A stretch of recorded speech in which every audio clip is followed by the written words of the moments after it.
রিমি সৌমেনের বউ ভাতের জন্য রেডি। তো গাইস দেখো ফাউন্ডেশন কিন্তু পড়ে গেছে, আর আমি বেশি কথা বলছি না, কারণ আমি দেখো আজকে ভাবলাম এই যে রেড শাড়ি তার সাথে একটু হোয়াইট কালারের। তো দেখো আমি তো বসে পড়েছি আর আমার বেস কিন্তু কমপ্লিট হয়ে গেছে। এবার আমি সিলেক্ট, সবাই তো আমাকে বললো যে স্মোকি আই করতে রেড শাড়িটার সাথে।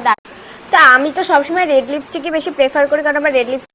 এবার এটা স্প্রে দেবে দিদি মুখে, যেটা নাকি আমার মুখটা পুরো একদম গ্লো গ্লো করবে। যেহেতু দেখো আমার মেকআপটা হয়ে গেছে, আর এখন আমাকে কাকিমা মানে রূপসার মা ক্রিম্পিং করে দিচ্ছে। আজকে আমি একটু রিমি সৌমেনের বিয়েতে তো চুলটাকে আমি বার্ন করে নিয়েছিলাম ফুল দিয়ে।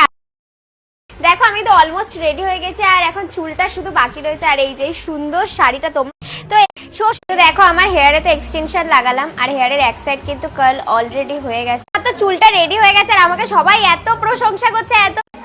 এখন আমি ইয়াররিংস পরে নিয়েছি, আর এই গলার হারটা আজকে পরবো। দেখো আজকে দেখো রিমি সৌমেনের রিসেপশনের জন্য সুন্দর করে রেডি হয়ে নিয়েছে, আর আমি তো রেডি হয়ে গেছি। এবার দেখি দোলন পরি অর্পিতা দি মৌ রেডি হয়েছে কিনা। কিনা আমাদের এই যে রানীমা কিন্তু রেডি হয়ে গেছে, দিদি গিয়ে বলছে পুরো।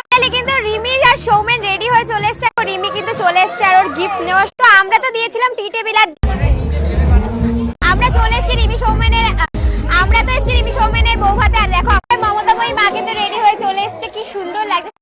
দেখো আজকে কিন্তু রিসেপশন ব্রাইড দোলন পরীকেই লাগছে। দেখো লিটন তাকে শুধু একবার বলেছে মনে, ফাইনালি কিন্তু এবার প্রিয়স্মিতাও চলে এসছে। আর দেখো আজকে পুরোগুলো পরীর মাঝখানে এখন চলে এসছে আমাদের রিমি আর সৌমেনের রিসেপশন তো হয়েই গেল, আর এখন কিন্তু ফুল সজ্জার খাটও সুন্দর করে সাজানো হয়ে গেছে।